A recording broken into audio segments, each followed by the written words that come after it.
So what is the best diet for women over 40? Are you struggling to find a diet that works? In this video, I'm going to cover the best diet for women over 40 and 5 tips that you can implement today so you can stop searching for the next best thing and achieve the body that you desire and deserve once and for all. Hello, beautiful ladies, and welcome to my channel, Ditch the Quit. My name's Sharon Gleeson, and I'm really passionate about helping women over 40. I'm passionate about helping women over 40 to harness their personal power, to create the health and body they desire and deserve so they never have to diet or deprive themselves again. Now, if you like the sound of that, please give this video the thumbs up and hit the subscribe button. Now, people say that diets don't work. If you think about it, they actually do work if you follow them.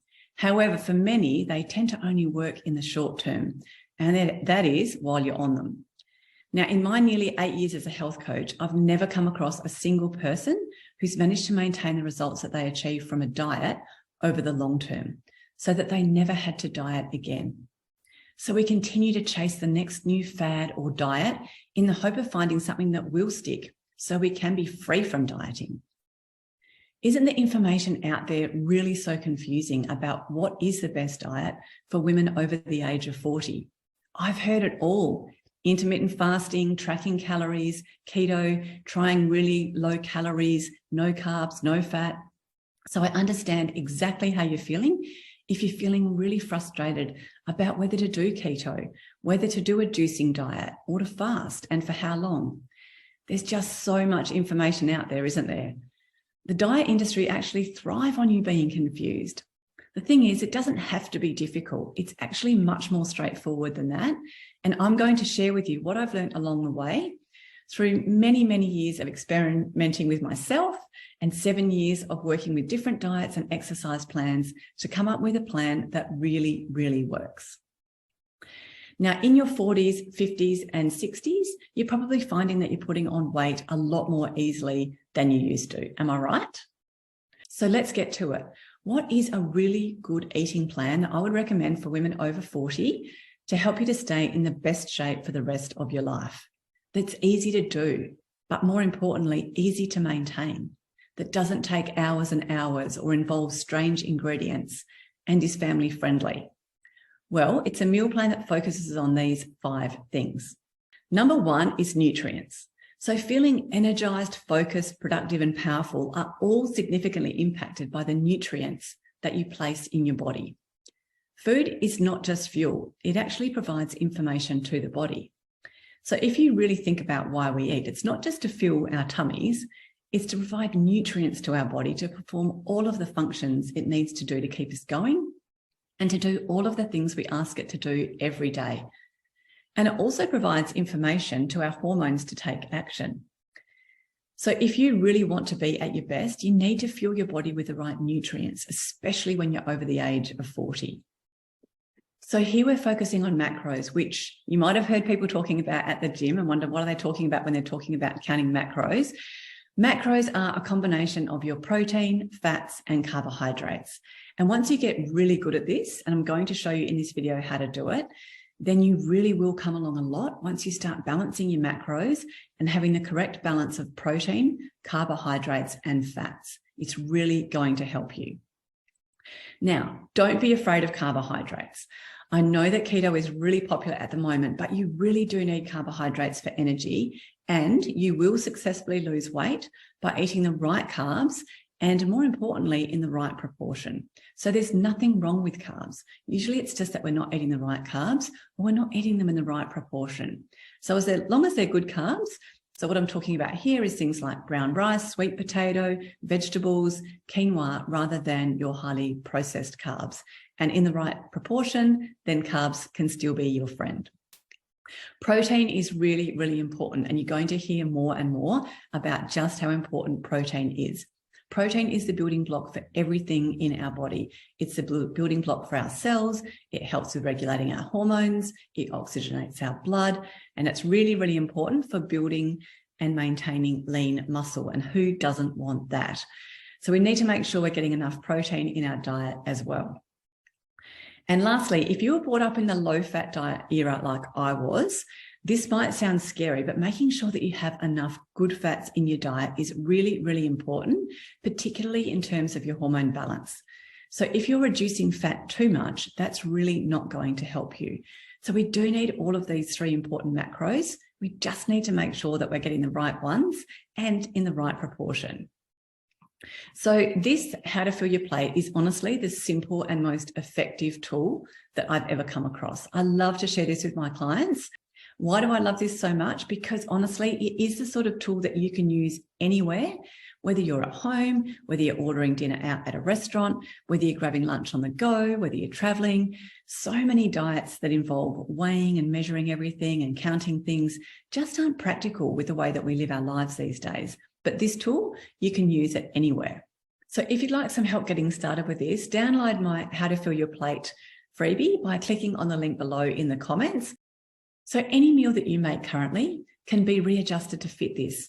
You might just need to reduce the proportion of carbohydrates or add in some extra veggies or healthy fats. But if you can use this guide, it's really going to help make sure your body's getting the right nutrients it needs and the right combination of macros. So your carbs, proteins, and fats that are going to support your metabolism, which I'm probably guessing isn't firing on all 4 cylinders right now if you've done years of dieting. So we really, really need to help support you in resetting your metabolism. So number 2 is to stop restricting. Eating sufficiently without restriction helps heal your body from the inside out and ensures you're not hungry. We all know, and we've all experienced it, that saying you can't have something, that you can't eat it, actually is what increases cravings and is actually the quickest way to permanent weight gain. You can't stop thinking about it, you end up giving in, and often that's where we end up binging. Am I right? So finding a healthy balance where you can still enjoy a glass of wine or pizza with the family is important to build into your overall plan so that you can still reach your health goals without feeling deprived or like you're missing out. Now wait, there's one more thing that I'm going to reveal right at the end of this video. So please stay tuned to find out what is absolutely essential if you're going to have success with your diet. So make sure you stay on right to the end, where I will reveal what will make or break the success of your diet. Can you guess what it is? I'll see you at the end. Number 3 is to drink more water. Now, I know that this sounds really simple, but I want to ask you, how much water do you actually drink? If you're not drinking much water, it's really, really important to up your water intake. And if you can work towards drinking around 2 to 3 litres a day, you're going to notice a significant improvement in your appearance, in your energy levels, your cravings, weight loss, and your skin. Now, it might sound really difficult if that's not something that you've been doing, because what it does mean is you're going to be making regular trips to the bathroom. But honestly, once you've been implementing increasing your water intake for a while, your body will get used to it, and you'll find that the trips to the bathroom will decrease eventually, I promise you.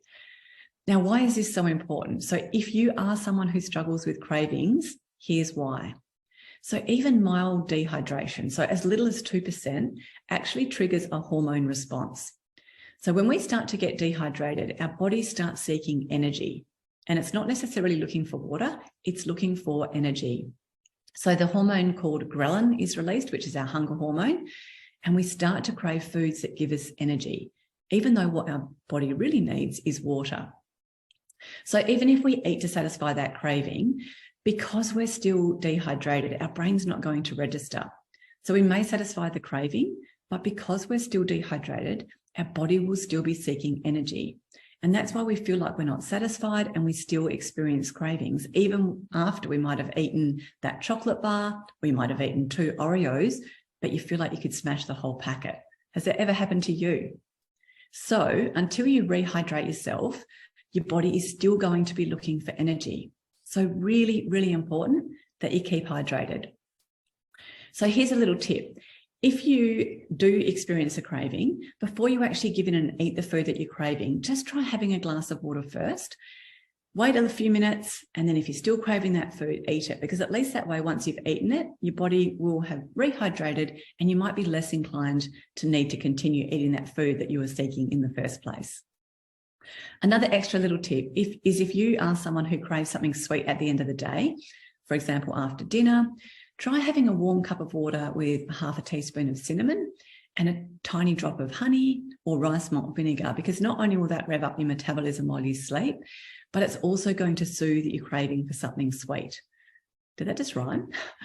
So hot drinks, herbal teas, etc. are really quite soothing and comforting and can help you avoid late night bowls of sweet treats, which leads me to point number 4, which is to reduce your sugar intake. The next thing is to try and really cut down on your sugar. And that's so, so important. Now, I promise you, if you use the How to Fill Your Plate guide, if you eat healthy snacks in between meals and you keep hydrated, I promise you, you will start to notice your cravings will decrease. So a couple of other things that you can look to do. Try to avoid drinking your calories. So what I mean by that is things like fruit juices, energy drinks, and soft drinks are loaded with sugar, and they're going to cause your blood sugar to spike, and you'll end up on that blood sugar roller coaster. So try swapping those sorts of drinks with sparkling water with lemon or lime. Cut down on your cakes and sweets and look for healthier options. So it might be perhaps choosing a raw ball or a raw treat rather than a creamy cake, or maybe going halves with a friend, just to start slowly and to try and cut down on your sugar. Now, sugar is hidden everywhere these days. It's in sauces, marinades, dressings. So it is important to start to look at where sugar might be hiding in your diet so that you can start to reduce some of those hidden sugars. And if you subscribe to my channel, I do share more about where sugar might be hiding and how to read labels. If you're someone who drinks alcohol, another way that you can cut down your sugar is to choose options that have got less sugar by avoiding cocktails that have got juices, that have got those thick sugar syrups and soft drinks. And if you'd like to learn more about how to reduce the calories in your alcohol intake, check out the How to Lose Weight guide that's in the comments below so that you can find out how you can still lose weight while still drinking alcohol, if of course you don't want to go alcohol free. And of course, you can also finish your day with a warm drink like I suggested earlier.